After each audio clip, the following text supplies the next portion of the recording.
Memanfaatkan air sungai yang surut, warga di desa Bontolangkasa Selatan, Kecamatan Bontonompo, Kabupaten Goa, berlomba adu kecepatan untuk mendapat ikan. Tak sedikit dari mereka yang harus terlibat saling dorong hingga terjatuh ke dalam lumpur.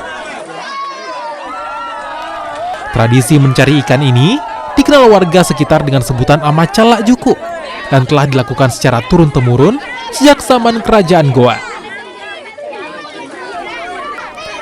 Seorang warga mengatakan berhasil mengumpulkan ikan bersama 5 rekannya dengan berat keseluruhan 20 kg.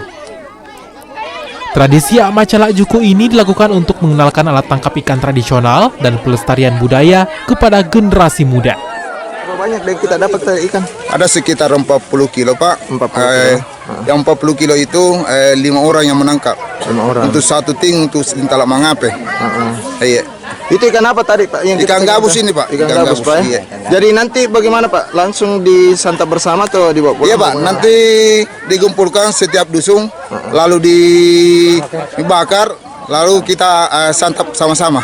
Kegiatan ini kita memang setiap bulan September di setiap musim tahun kemarau. itu, karena musim kemarau, air juga surut di rawa, maka kita lakukan kegiatan ini yang itu rencana setiap tahun akan kita lakukan. Ya, kegiatan ini kita mau istilahnya merajut budaya. Jadi ada budaya yang hilang yang selama ini yang tidak muncul di Bontolangkasa Selatan, maka kita munculkan tahun ini dan alhamdulillah warga semua antusias untuk turut hadir di tempat ini seperti yang saya kasih lihat tadi.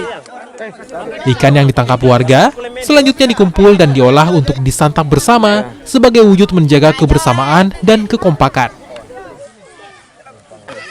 Asis, Kompas TV Goa, Sulawesi Selatan.